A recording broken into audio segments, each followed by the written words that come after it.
Hello, my name is Reese Manigan, and I'm the director, the writer, and I play Eddie in Scriptin. And this was my 2022 film festival project that I released. And I'm about to do an audio commentary talking about this film. Finally, I've been wanting to do an audio commentary for this one for a while, but now is the perfect time because it's my 20th anniversary of filmmaking. So sit back and relax as I talk about the film. So, scripting is definitely my most successful project I have ever made. And I say that because literally no other film that I have done in the past 20 years has managed to get into so many film festivals. And I was even nominated for Best Director. And this film was even nominated for Best Short Film at the Milton Keynes Film Festival. And so this film has made such a massive impact, and I never expected it at all. This very, well, zero budget little project that I honestly didn't think people were even going to see the light of day has apparently become my most successful film I have ever done, and I'm so proud of it. So the idea of scripting came from After the Donkey. After the Donkey didn't unfortunately do very well at film festivals due to a little thing called COVID.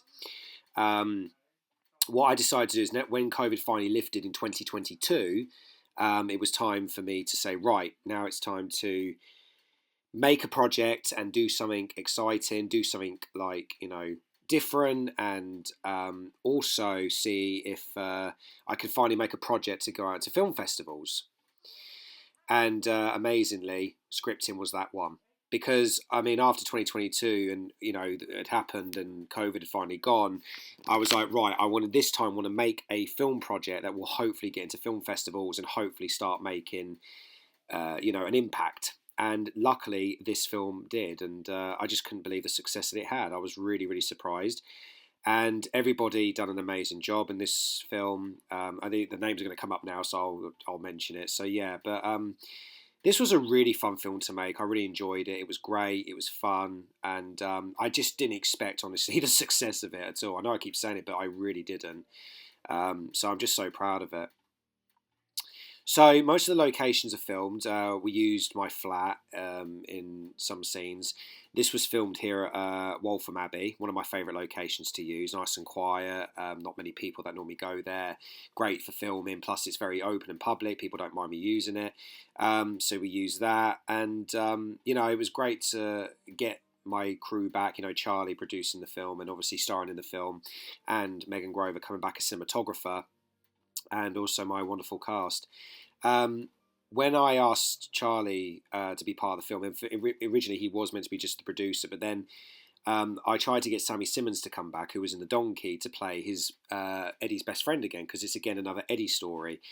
But unfortunately, Sammy couldn't do the film. So I asked Charlie if he wanted to play a different friend of Eddie's, and Charlie was very happy to take over the role and do it. So I was very, very happy with that. And he done an amazing job, really played that comedy character really well. But most of all, the biggest star of this is, of course, right here, Charlotte Campbell, who plays Patricia. She is amazing. In fact, let me tell you a bit of the backstory about how I gave her the role. So when I was writing this script, I immediately thought of Charlotte playing this role, 100%.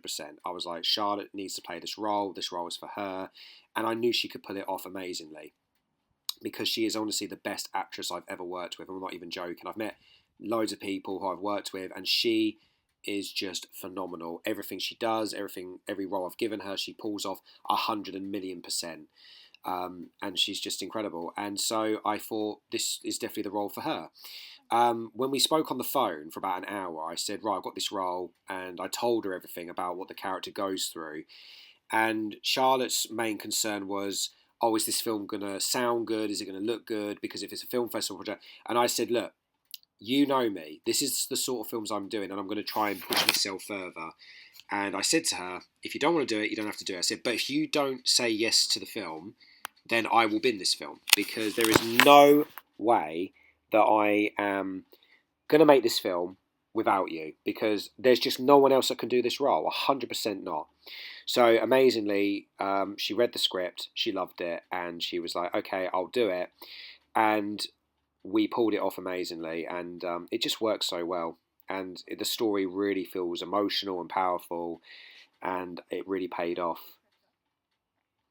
And amazingly, funny enough, the audience even spotted this. That bench that we're sitting on actually says the name Patricia, because when this film was picked at the Romford Film Festival, even Spencer, the guy who runs it, was like, "The bench says Patricia. Was that intentional?" And I went, "Nope, that was just a coincidence." So it was quite funny. But it was great to play Eddie again and bring Eddie back for another adventure. And this one I thought was really going to be a bit more powerful. I wanted to think of something a bit more emotional this time rather than funny, because the donkey was a bit more of a funny story rather than a bit more emotional. Even though the donkey had emotional scenes in it, it wasn't really meant to be too emotional in any ways. It was meant to be more comedy. And this one was scripted. I was like, okay, if people cried at the donkey a little bit, wonder what I can do with scripting. So I just went full out with the emotion and everything. And luckily, the comedy does get pulled back a bit. I mean, there are some funny moments in this film, but compared to the donkey, not as much. In fact, people were kind of laughing at that bit there with my face expression, because I'm just like, okay. So yeah, there's quite a lot of little funny moments in the film. It was quite hard, really. I mean, even though people think, "Oh yeah, you got no dialogue, I don't have any lines to read." It is really hard to capture the same emotions of like how Eddie is thinking and feeling. And to be honest, I just hope that people do understand what it is I'm trying to aim for when I'm writing and doing the emotions. Because some people probably think I'm just being silly or whatever, but this is literally what a non-verbal autistic person would do, because I should know, because I was non-verbal when I was little, and this is exactly what I was like when I was a kid. So I'm actually thinking back to my childhood of how I would act and how I would be and how emotional the story would be and everything like that. And yeah, so I really put my brain, blood, sweat, and tears into, if that makes sense. My brain's blood, sweat, and tears into making this film look as looking as amazing as it should be. Megan done the color grading and she's done a fantastic job, and most of the cinematography. But me and Charlotte shot this on our own, and luckily we were very lucky when we shot this, because we actually shot this in May, and luckily the weather was actually pretty decent that month, and we managed to get decent weather on every day that we shot this, because luckily we only shot it between May and June. The filming was done pretty quickly, and I immediately started editing the film, and I managed to. I think I did like 3 months worth of editing actually on this project. So I really wanted to make sure that the film had a really good look, and I took my time with it. The film originally on its first draft, because this film was it's 19 minutes long. Originally, the original concept of the film was nearly half an hour, and I was like, no, I can't do half an hour. It's too long. So to submit to film festivals, I had to cut at least 10 minutes of footage. There was a lot of scenes involving, dating, and there was this job interview scene had to be cut short. This little flashback scene. Um, there was also a scene where Eddie um, was had a dream at one point and everything, and there was just loads of parts that I just thought, oh, actually, do you know what? We better take all that stuff out. It's slowing the film down and kind of just shorten it down. But then I did the same with the donkey. There was tons of scenes I did in the donkey that I was like, okay, let's cut that out. Let's put that out in the end. And scenes that just dragged and didn't make the film feel quick, you know what I mean? And luckily, when you do that and then the scenes come out better, their scenes manage to be quicker and better and stronger, and you've got it there and you're like, yep, that's perfect, and the film looks quicker and better.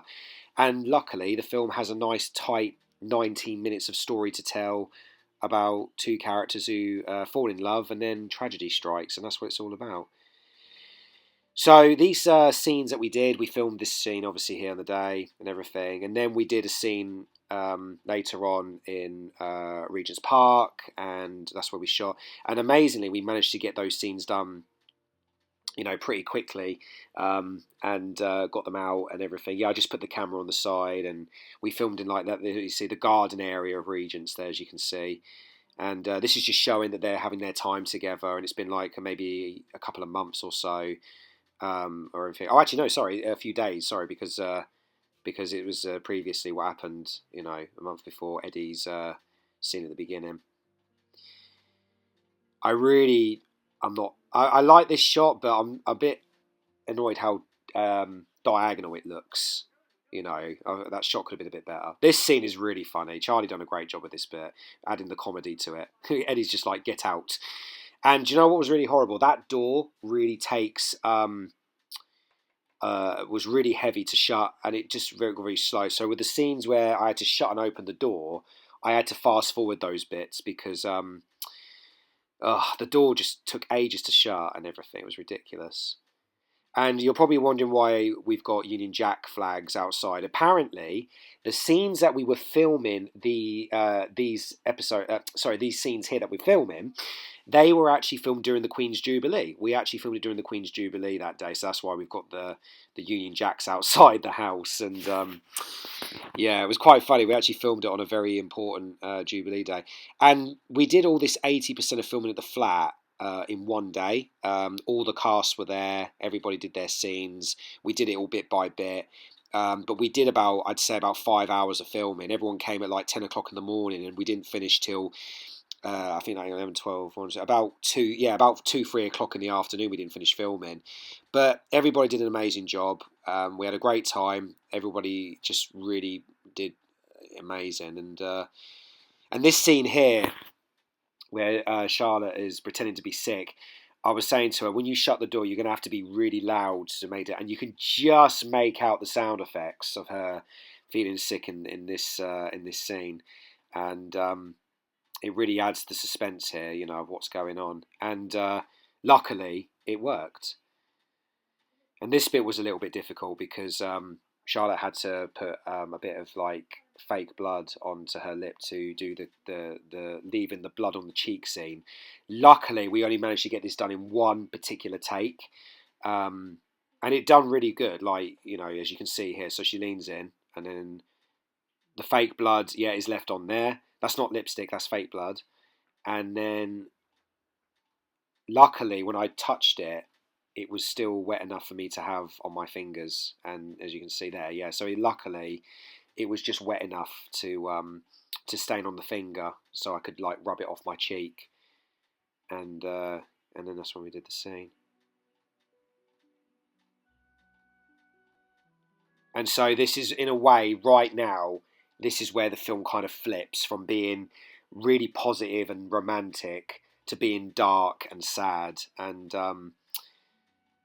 so this is where it kind of all like changes now and gets a bit different, and the tone of everything, and it worked really well. And I love that I used a bit of classical music in this as well, because I thought I needed some sort of emotional classical music to play in this scene, and the Swan Lake one was just the perfect tone to use for this scene.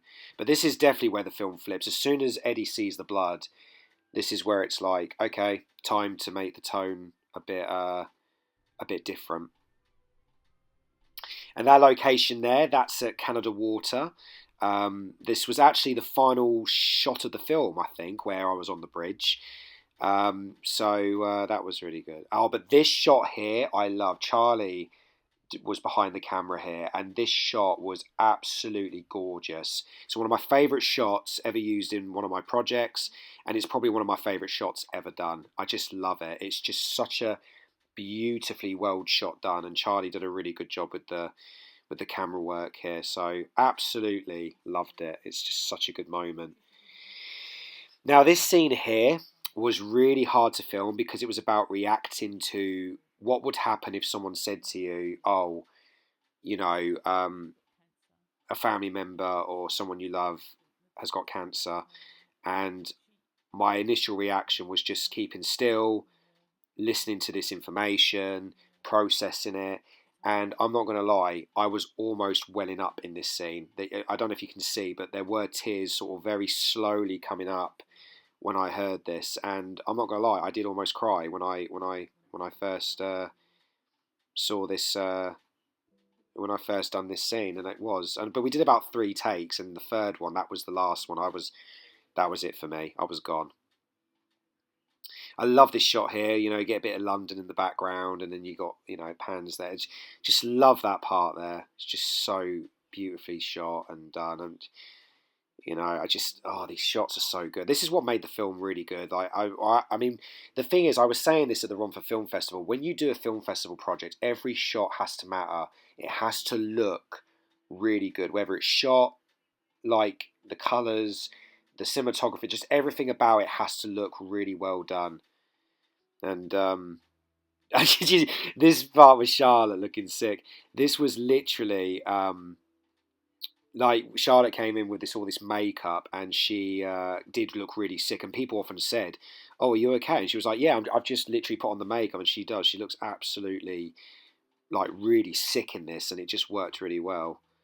And this shot, I mean, Charlie came up with this shot. It's so brilliant. This one shot of us panning, and then the fact that she's died, and the hand and everything, and and again me almost crying, and everybody was watching this scene behind the scenes, and literally there were tears in this part, even from me, because I was just imagining if like this was someone, if I knew, and then I was almost literally trying not to cry there. And then it goes straight back into the water. And someone asked me a question at the film festival when I screened this. Someone said to me, someone actually screened and said, the water, is there a reason for this? Is there a reason for the water? And I said, well, yeah. I mean, you've got Eddie who feels a bit like now he's on his own. He's sort of suffocating. He feels like he's drowning. He feels alone. And then, then as you can see here, he breaks away from doing what he's going to do. And he's like, right, okay, no, I'm not going to go through with it. I'm going to escape being suffocated, and I'm going to get out and carry on with my life. And I mean, God, this scene just really like packs a punch here. I mean, I think we actually had tears from this scene as well, because I remember when I was screening this film at the premiere, I literally was hearing sniffles and tears, and it was just amazing to hear. This. Now this scene with Charlotte, Patricia's ghost. There were so many ways I could have done this. I tried to find a way to make Charlotte's voice sound heavenly and echoey, but unfortunately there was no way I could do it. And I even tried to add a glow in this scene, but unfortunately, because the sun was so bright in this scene, we couldn't add it on. So unfortunately, it didn't come out as heavenly or ghostly as I kind of wanted it to be. But you know what? I kind of like it like this. It's nice and simple. He's just imagining that she's next to him. You can get the voice. You don't see her face. And that was another thing I didn't want to see. You can see a bit of her face there. But the idea was it wasn't like I didn't want to see her face at all, really. And it was kind of like she's just looking at him, and he's just kind of looking back, and and then that this is his imagination when it cuts and he's on his own. And originally, when I wrote the script, this is where the movie was supposed to end, right here. Like he waves, she's out there, and it just cuts. But then I thought, it's too sad, it's too depressing. We need to make something a bit more happier. So we cut to 6 months later, right there, and bada bing, bada boom, Eddie's moved on, and he's now, finally got confidence to go out on dates and stuff. And this was great because Georgia, who plays the second date, I guess we called her, she literally just cameoed in this. She was here for last minute. She came in and she done a fantastic job playing, the second girlfriend of Eddie. And she done a fantastic job. And Charlie just really done a great job here with his reactions. And and this part just got such a good laugh with his reaction. It was just genius. So so that's Scripting, guys. I hope you guys enjoyed the audio commentary and how this film was made. I appreciate your support, and please subscribe to this YouTube channel for more stuff, and thanks for watching.